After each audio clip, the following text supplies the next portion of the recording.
Hey, you are joining us for our first episode. Thank you so much for coming out. Today we have educator extraordinaire Natalie Verbeem. Welcome to the show, Natalie. Thanks for having me, Steph. Tell us a little bit more about yourself and how you got involved in the educational field. Absolutely. It wasn't, honestly, I can't say that it was something that I always dreamed of doing. I had some time in my life when I wasn't sure, but I somehow always found myself with jobs with kids, daycare, summer camp, babysitting. I worked as a nanny, different things like that. And it was a teacher that mentored me in high school that actually geared my path towards drama and education. I went to school. I was fortunate enough to love every single minute of my post-secondary education, and it led me to teaching, and I feel like I've found my niche in life. So Well, you're certainly good at it. What excites you about teaching?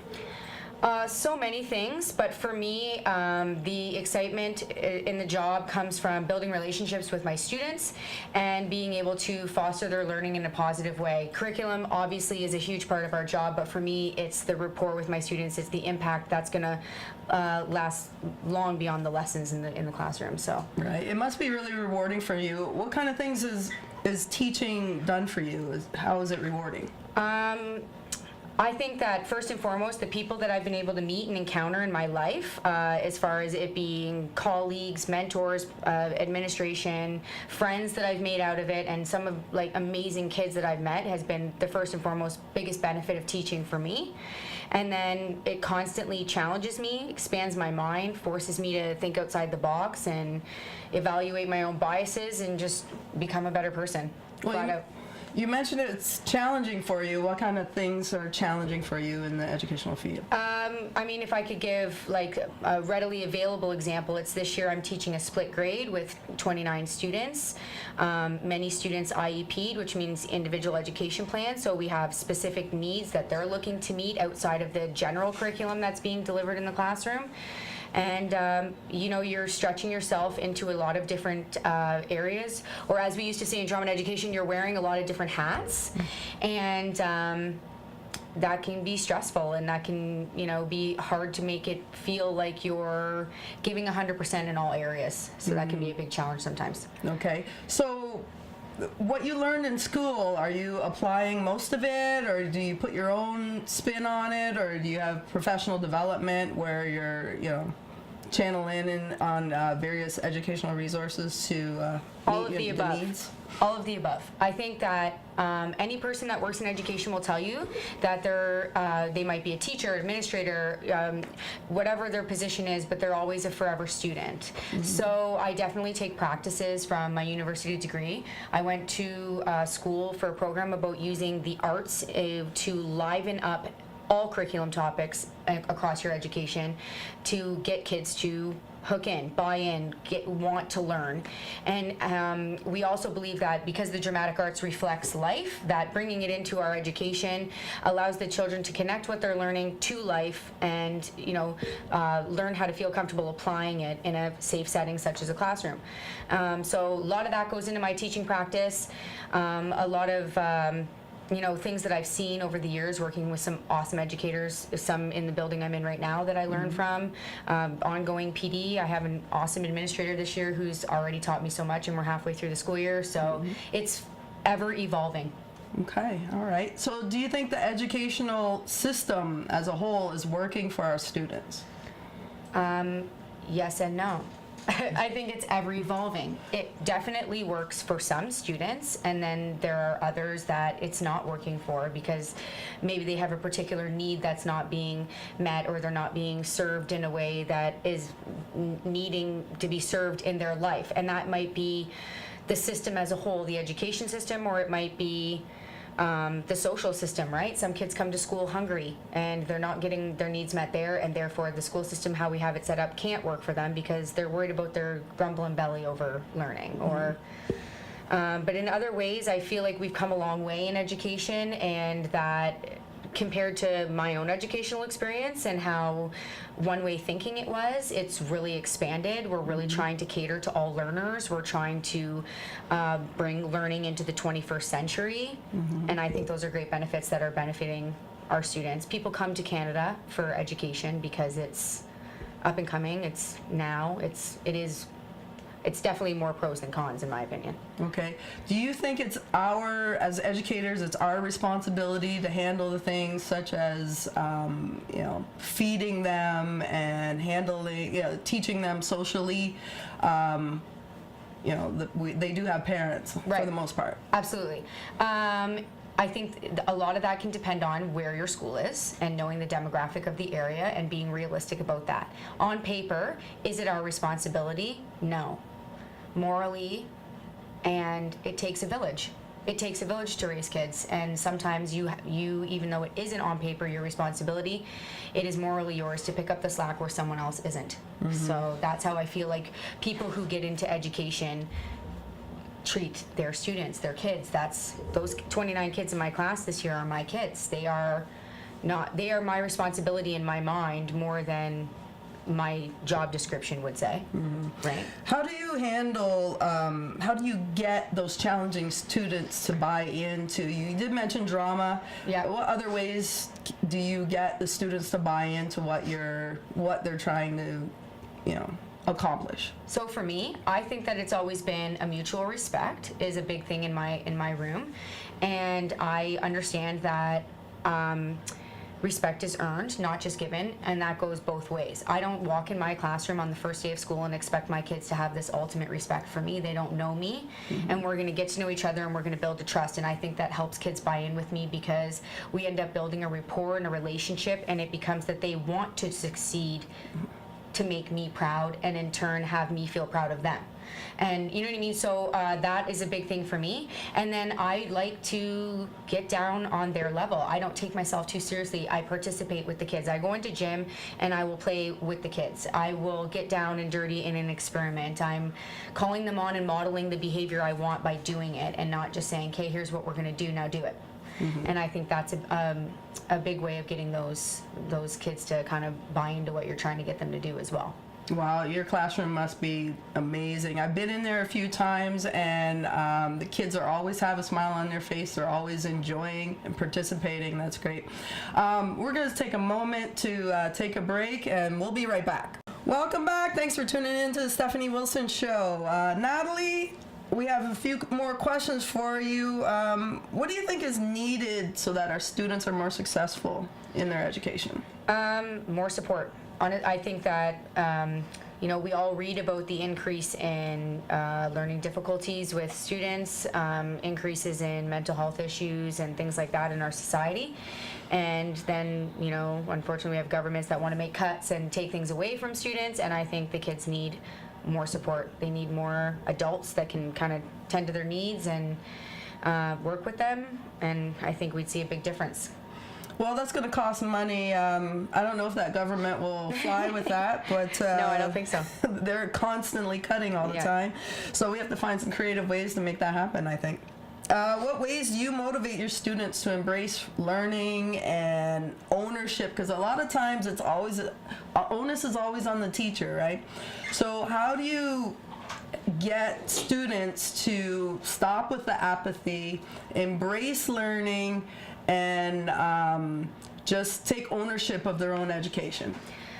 One of the ways that I do that is by being real with them. I let them, we have frank conversations in my classroom where my kids will engage in discussion, and we talk about being responsible for yourself, advocating for yourself, doing things for yourself. And I will say to them sometimes if they're not grading, I'm like, hey, guys, I passed grade 4.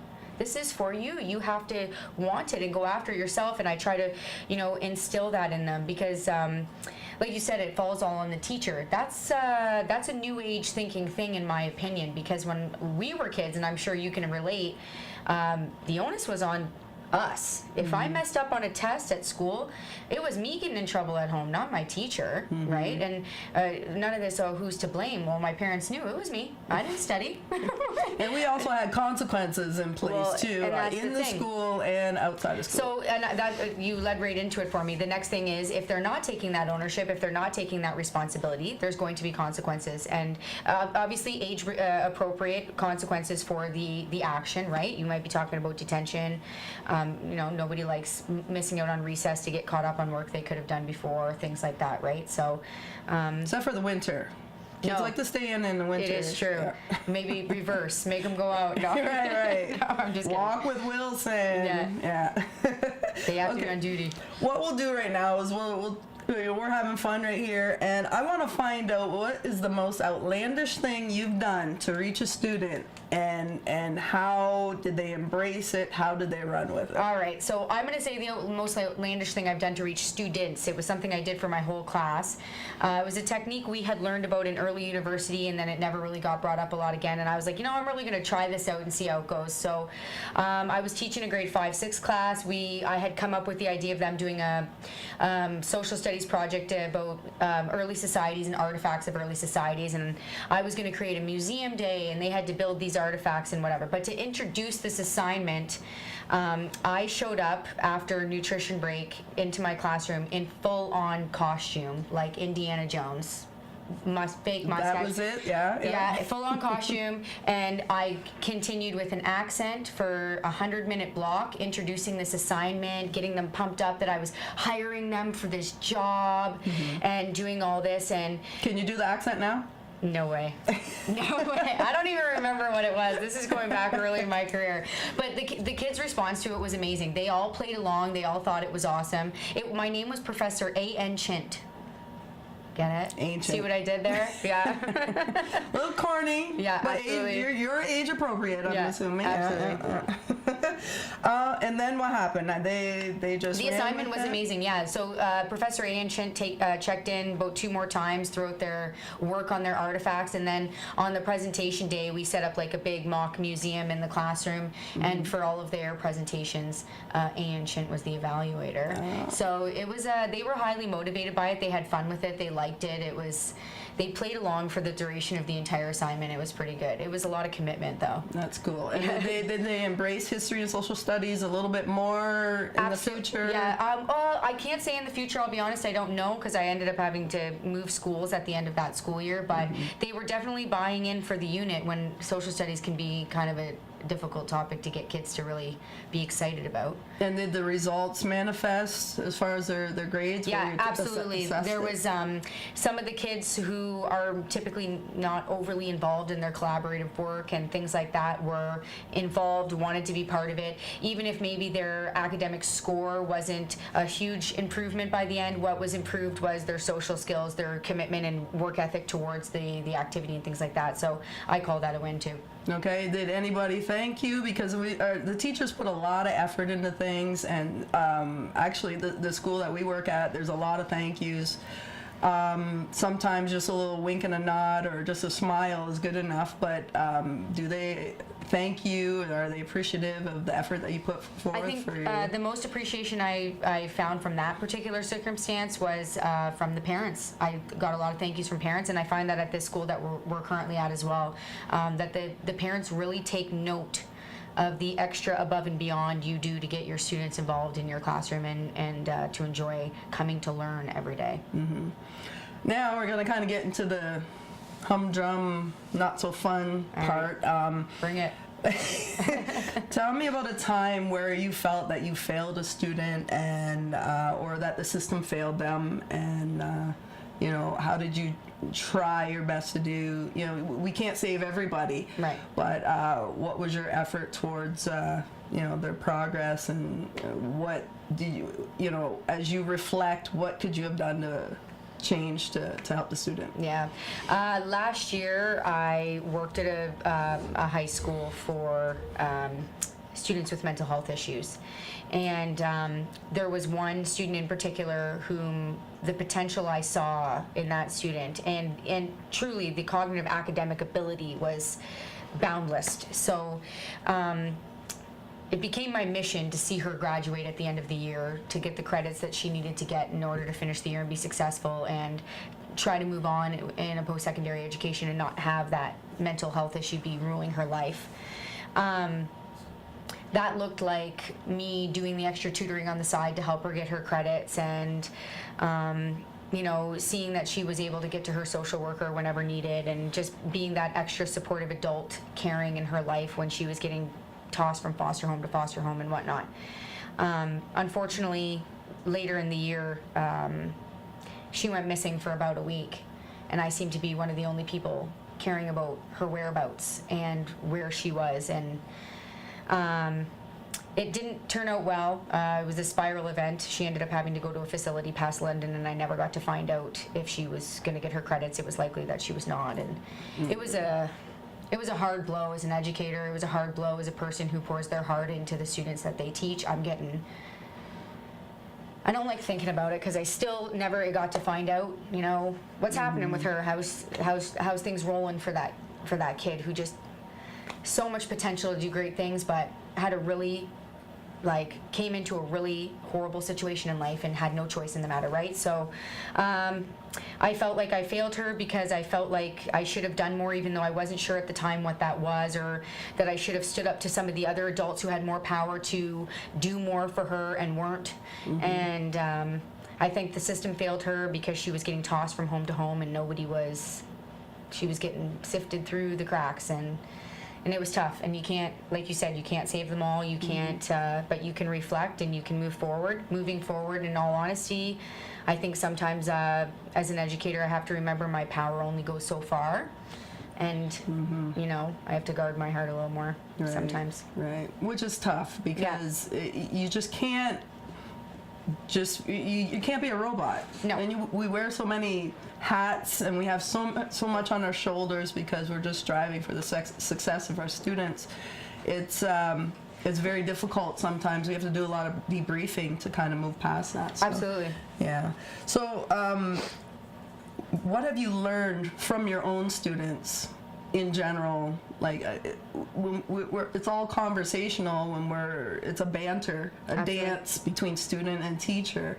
As much as you pour into them, they're also teaching you. So Absolutely. What kind of things have you learned about yourself? Yeah, some of my students have taught me unbelievable perseverance. I have seen some kids, persevere through certain situations in their lives and still come out smiling, and it's humbling.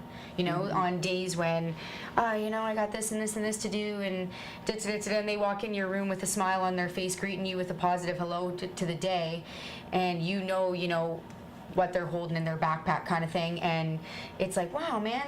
Like, it reminds you to be grateful for the privileges that we have and have been born into, even born into being Canadian. I teach so many new Canadian students, and knowing some of the things that they've witnessed in their life and they've seen. I mean, my students teach me on the daily to be grateful and to practice gratitude and be thankful for the things that I have. Furthermore, my students have taught me the utmost patience, and that I have more patience than I think I give myself credit for. Sometimes I think kids in general will do that to you. Well, yeah, they like to test the boundaries. Absolutely, absolutely. So they teach me to keep my own emotions in check and focus on the betterment of them, and not be like all about me. Right. Because my classroom, well, it's my classroom. Truly, it's theirs. Right. So it's turning that focus to them and things like that. Hey, so without naming any names, tell me about a classroom or a school situation that had you doubled over in laughter. Because we like to have fun. For sure. And if it's not funny, if it's not, if you can't laugh at yourself, then what's the point? Absolutely. There's been a few, honestly. I could say a few. I mean, it's always funny when a kid farts in class and it rumbles off those plastic chairs. I can't help but laugh. I'm a little kid like that. I will laugh at that. But I do enjoy good wit. And when I was teaching some intermediate grades earlier in my career, I did have a student every day who found it a challenge to bring the materials he needed to class to complete work and whatnot. So every day I would ask him if he had these materials, and every day I'd get told the same answer. So finally on like a Friday, I said, man, what did you bring to school? That's what I was like, are you kidding? And he looked at me very seriously, and I did not expect it at all, which made it even the more funny. He said, Miss, I'll tell you what, I brought my A game. And I was like, I wanted to reprimand him because it was getting out of hand, but I was like, I couldn't help but laugh. And I just threw him a pound it and told him to sit down. I was like, okay, I guess, if you brought your A game, we'll have some success today. Right. Yeah, so. Well, okay, I'm going to tell you a little thing about what happened to me. One time I had some kind of, they were dress pants, but they've been around for a while. and I squatted down to get to my student's level, and the seam ripped on the inside of my pants. Oh no. So it was in the middle of the day, so I couldn't go home, and it was, you know, it could be in view. I kind of walked a certain way so that it wasn't.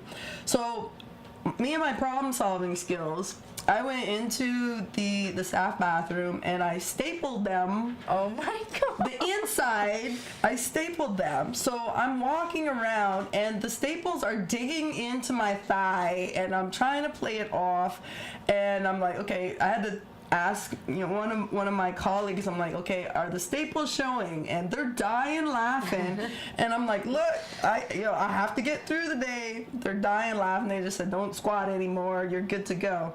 But I had to laugh at myself, but my keen problem-solving skills That's pretty good, though. And the fact that it happened, and okay, we have to continue. And Yeah. a lot of times, even, you know, when you're at the board, some things happen, and you just have to roll with it. Absolutely. And that's what makes it fun. That's what makes it creative sometimes. So. Gotta roll with the punches. That's Right. I'm impressed with those problem-solving skills, honestly. And not just the outside. Oh wow. Inside out. That does not sound comfortable. Well, yeah. I No. Yeah. Whew. Anyway, got through the day. It was an A day. Anyway, I believe that working with the staff, a staff that prides itself on being team players and you know, all student first mentality is so important to an important environment to work with. I think it's the best atmosphere. What crazy antics have you seen in your days of teaching with the staff that you can recall that you enjoyed and you just made, you know, it just made your work environment that much wonderful? I'm fortunate enough now to work with a staff that does this. Yeah, I'm sure you know, the honest truth is not all staffs do, right? So sometimes staffs are like high schools, right? People are separate entities or cliques, and it's not an all-for-one attitude. But fortunately for me, the school I'm at currently it's like a second family. It's amazing. I see teachers riding plasma cars and bikes up and down the hallway with students to kind of help some of our students, you know, get out some energy so that they can focus in the classroom. I've seen people wearing costumes. I've seen teachers singing and kind of even like dancing a jig to try and get their students' attention at the front of the room. Running around. I've seen you running around outside at recess with the kids playing tag, doing this.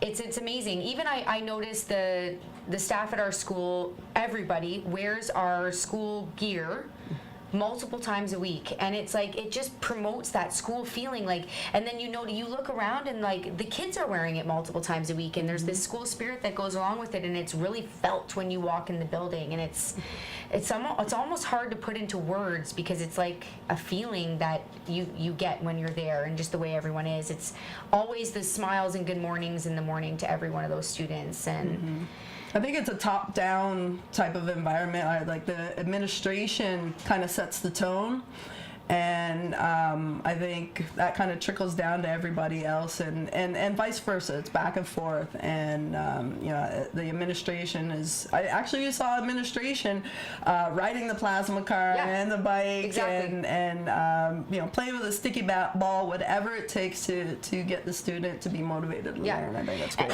And I think when the administration is part of the team like that, like you said, it's what really creates that family team atmosphere, because you know, you can have staff that really merge together, but sometimes it can be hard to get that through and through feeling when the administrator is the administrator and not like they're almost like not part of the team. They're the coach, but they're also a player. You know what I mean? Like they kind of wear both hats in that way, and I really feel that where we're at this year, and I think it resonates in every wall of the building. Well, I think even the students, you can tell the students, they come in the classroom, whether it be a snowstorm outside or rain or just coming into the schoolyard in the morning, you see smiles on their faces, you see them excited to learn, they're you know, very welcoming, like, hey Miss Wilson, or hey whoever, and they're just excited about being in the school. And even the challenging students, it's like their own home. That's what I find. I agree. I think it's reflective of us, though. I honestly, I think we reflect them, but they also reflect us, because every morning I walk in before the students come in, because we're in there earlier, and every single person greets me with a smile and says hello and good morning. Everyone, I don't look around my workplace and can point out anybody that I feel looks or seems unhappy to be there. You know, and I don't think that even in all of my years of teaching that I've ever been at a school where I felt so excited to get up and go to every morning. So it's no surprise to me that that's how the students feel. A lot of times that's a motivating factor for staff and students, right? Sometimes it's like, oh, I have to go to work, but never have I felt that way. Yeah, no. I agree. I hear comments, we're talking about the entire educational system. I hear comments from parents, complaints from parents that teachers get 2 months off, they get whole March break off, and then they get 2 weeks for the Christmas break. You know, they're just, you know, we're looked at as spoiled. What are your comments on that? I have lots of comments on that. Well, the thing about our society is that the grass is always greener on the other side, right? Like, everybody's always got something to complain about somebody else's job, and it seems like teachers seem to have a big target on their back as far as that goes. So, you know, sorry that you checked the wrong box and didn't choose that career. Okay, no, but truly, yes, we have all of those breaks, but they are natural breaks of our job, and so that can't be ignored. We all grew up with summers and Christmas vacations and this and that, and, you know, our teachers had that time off, and it seems like more in recent, you know, history that people seem to have such a problem with this, but I also think that it's not that I'm any more deserving of that time off per se, but people can definitely rest assured that those hours that I'm not working in the summer, I work in lieu of during the school year, whether it be writing report cards or I don't think people realize, like, every time I write report cards, I'm probably putting in another week and a half's worth of work. It is a lot of work. It's probably a solid 60 hours worth of work if you're writing them properly, the way that you should be, and it's probably another 60 hours worth of work. That's a week and a half worth of work right there, times 3 times. Extracurriculars, you know, math night, art night, kindergarten open house night, every other night that goes on at school that we go there and we be there, and also teaching. Like, people think we're just, you know, lazing by the pool all summer. Well, as soon as August 1st hits, I'm back in teacher mode. I'm back planning what's my plan for the year. How am I going to set up my classroom this year? What have I got going on? And I'm sure you'll agree, teaching and education is a lifestyle. It's in everything that I do. I go to the store, I see things, I'm out with my own kids, and I'm like, oh, look at that, I could buy that, I could do this STEM challenge in my classroom, that would be so cool. It is embedded in everything that I do. Right. And so therefore sometimes that little bit of time off to decompress and really truly be with my family is okay. And I'm sorry that people are jealous of that, but you know what I mean? But rest assured to the people that we put in those additional hours during the school year. It's like we're banking loo time is basically what it is, if you want to look at it like that, right? Well, if you think about it, a lot of times we're with the students more than the parents are throughout the day, throughout the week. Yeah. And you know, we have to deal with their behaviors, their good days, their bad days, their emotional roller coasters, their hormones, their peer conflict, and it's a lot on your shoulders. A ton. And it is time consuming and mentally draining. Absolutely. And I'm curious to know, I guess sometimes the question I'll pose to people who get so irate about the amount of which teachers are paid when they get all this time off and blah, blah, blah, blah. I guess my question would be, like, how do you not value the person who spends as much time, if not more, with your child every single day? And not only am I spending that amount of time with it, but, you know, let's be real, when parents are with their kids 24/7, they're not teaching them, like, hardcore curriculum and getting them to do these activities that are, like, you know, STEM challenges and this. And so it's not only am I supervising 29 of your kids, but I'm teaching them and doing it in an extremely engaging way, and then reporting back to you about how, you know, this is going to mold their future. Right. And yet it's so devalued that it's like, well, we should be paid less and worked harder, and it's like, oh man, but but you just spent, $100+ to go see that sporting event or that concert, and nobody squabbles over the millions of dollars that athletes paying for pure entertainment. I don't know. So it's the way that society values things, right? So. Right. Well, we have impressionable minds in our hands, so that's a pretty big responsibility. It's the future, right? So I think that I think we're well deserved in our time off. We need it to recharge. And, I agree. Just like the kids do. And just for creativity purposes, we have time to reflect and find new creative ways to reach a student. So, we're going to take a little bit of a break. Thank you so much for your answers, and we'll be right back. Hi, welcome back to the Stephanie Wilson Show. Again, thank you so much, Natalie, for coming out to give your opinion. Yeah. Next question. Do you find students have a voice in their education, their interests, their opportunities? Do they need more, less? I think we're slowly moving towards that. I think with inquiry-based learning being a big push in our education, students are getting more of a say in what they're wanting to know about, what their wonderings are, what questions they want answered about particular topics. But I think it's also still a work in progress. So yeah, I think we're moving a little bit towards that more in the future, and I think you'll start to see kids choosing educational pathways a little bit earlier than they do currently.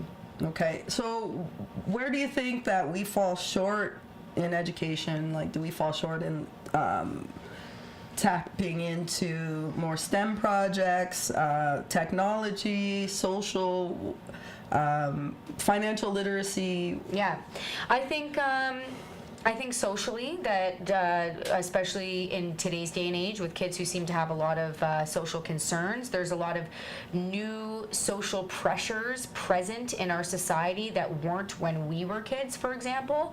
And I think more social supports in schools to offer kids the education that they need about those things in life, and could be helpful.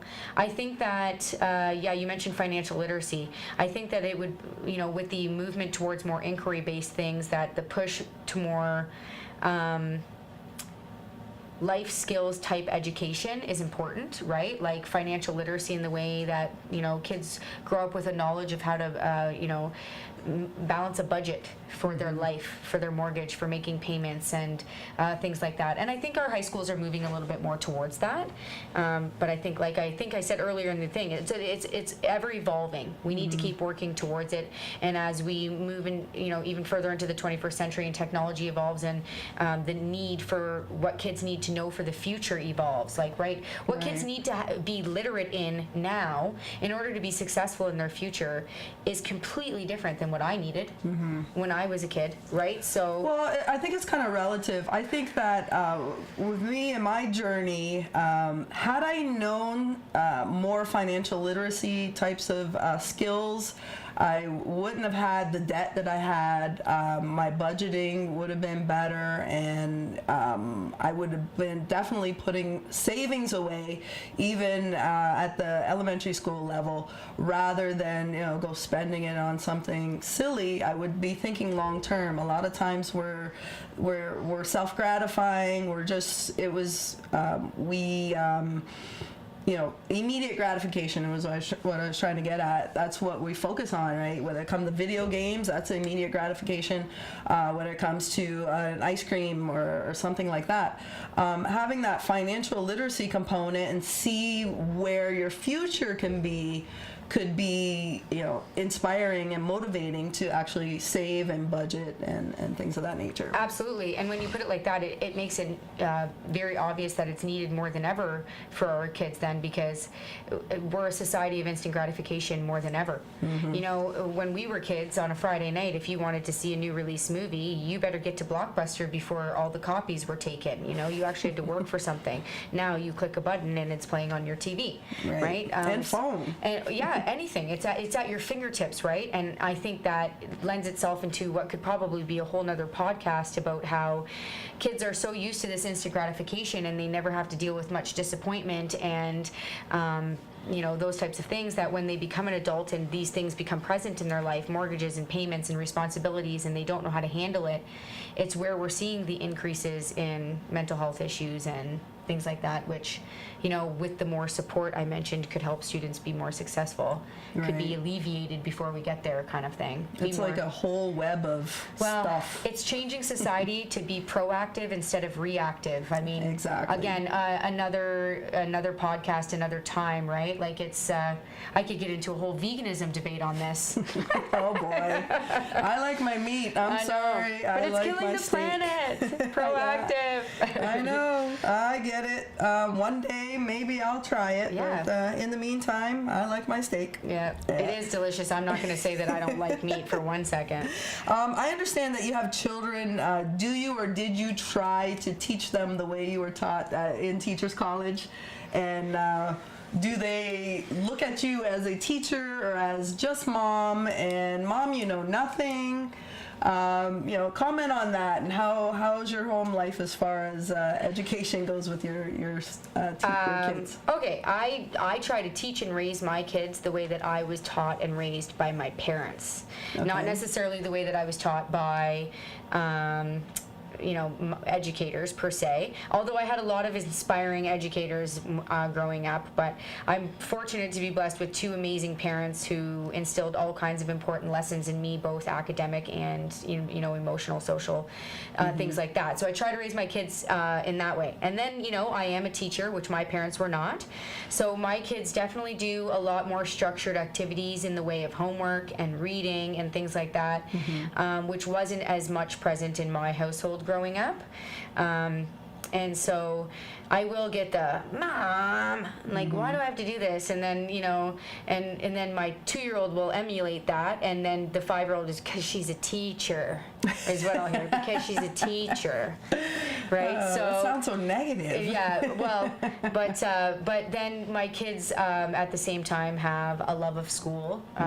They love going to school every day, and they come back and excitedly tell me about. I got told yesterday about how, Pluto used to be a planet and now it's a dwarf planet, and all kinds of information that a 5-year-old regurgitating to you is nothing short of impressive, right? So I think that I'm instilling a love of learning in them and a curiosity for knowledge. That's good. That's great. See, now I was the best thing since sliced bread until my kids reached teenage years, mainly 15, 16. Then I knew nothing.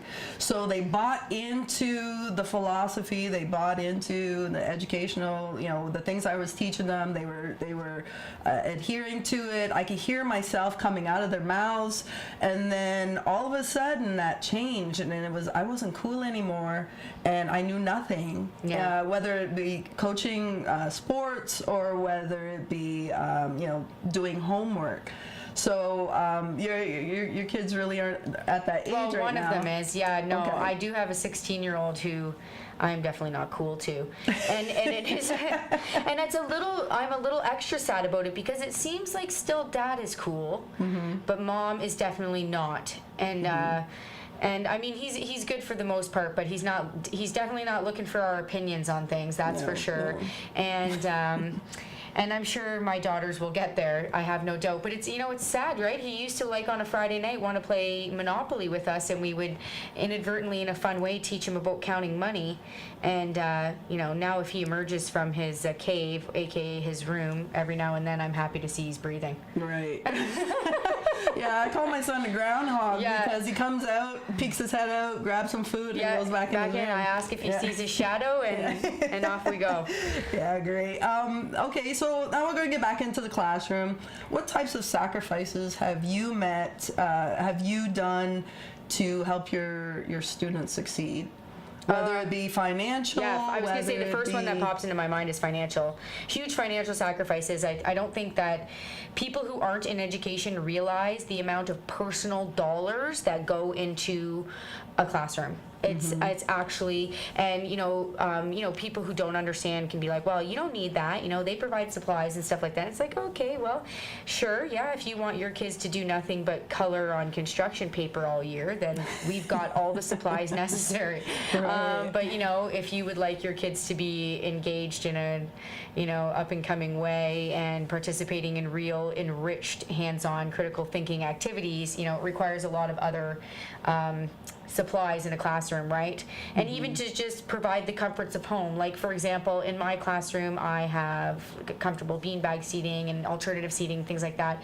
So when we are doing seated activities like reading and whatnot, the kids have another place that they can, sit down, relax, stretch their legs, and they're not always sitting in the desk and chair environment. And that's all money out of my pocket. You know what I mean? So financial sacrifices are a big one. Time is another sacrifice. I take a lot of time away from my family to support and nourish the growth and development of the students in my classroom, the kids in my school community as a whole. So that's a big sacrifice that I think we make as well. As you see your students make mistakes, they learn, grow socially, what personal connections can you make with them to help them overcome those obstacles, especially socially? Body image, academics, sometimes when they're not being successful academically, how their self-esteem dwindles. What kind of personal connections can you make to help them overcome those obstacles? Yeah, I think that talking to the students about my personal connections to those things, like, I have no problem sharing those kinds of things. Obviously not revealing a lot of details to my students about things, but I've shared with students before who are struggling with, let's say, being bullied, that I was bullied in grade school, and how I overcame that, and I'm real, and I'm transparent, and I'm honest about the fact that it wasn't easy, and it took work to remind myself that my opinion of myself mattered more than the opinions of others, and things like that. Which is difficult for them to buy into because, students, they so value having those friendships. And because they're so young, especially girls, I shouldn't stereotype, but sometimes girls kind of hang on to that because we're so rapport oriented, where it's all about the rapport, not necessarily task oriented. Absolutely.